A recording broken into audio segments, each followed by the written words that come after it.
I want to thank you for joining us for another episode of Sermon Highlights. We're here again at the Shiloh Seventh-day Adventist Church, and we're here with our pastor, Dr. Harold Thomas III.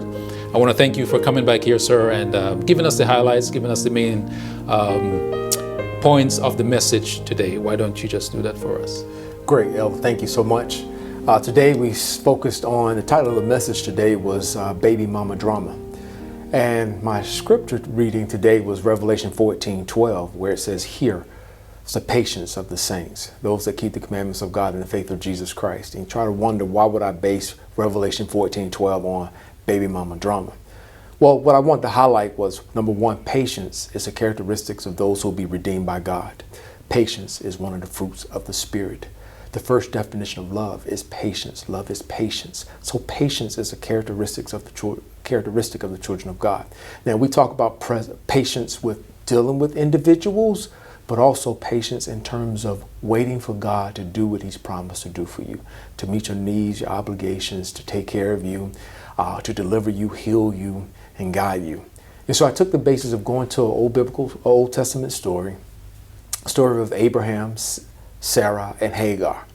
Well, the story highlights where Sarah comes to her husband Abram and says, "Listen, God has not allowed me to have children. We've been promised. We've been living in this particular area 10 years, and I show no signs of having a baby." And so she says, "Listen, I got a plan, Abram.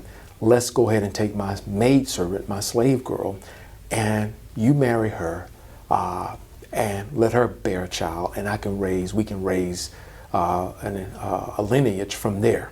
Well, the plan kind of backfires. Well, not kind of, it does.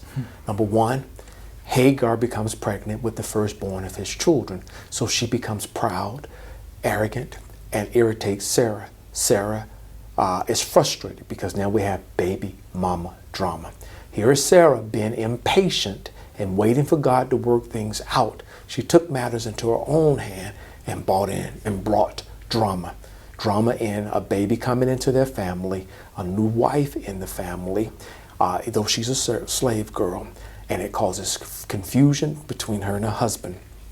And later on, when Ishmael is born, Hagar and the son are removed from the family camping area. So my points were, number one, when God has promised you, as He promised Abram and Sarah, a promised blessing of a child, we must wait for God to give the answer. When we try to fulfill His promise, when we try to fulfill God's promises on our own, we cause nothing but drama. It comes from our finances, it comes from relationships, it comes to career opportunities, it comes to marriages. We can frustrate things when we don't wait for God to fulfill His promise. Another reason that God sometimes has us wait is because when He gives the promise early on in our lives, just as He did Joseph, just as He did David, just as he did Abram, He gives you the promise, but God has to develop you to your destiny.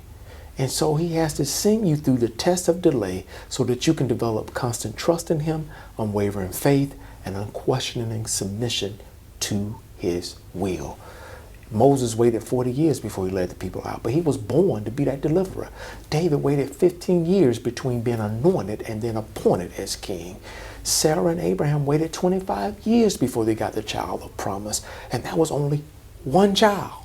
And so we must learn to wait on God. In these last days, patience and waiting for God's deliverance, healing, and guidance is going to be critical for our strength and endurance in the last days for Jesus to come back. Be encouraged, my brothers and sisters. God is able. Wait on Him. Wow. Pastor, I want to thank you. I want to thank you for coming back here and sharing with us the highlights of the sermon today. Wonderful sermon. Appreciate it all. Thank you.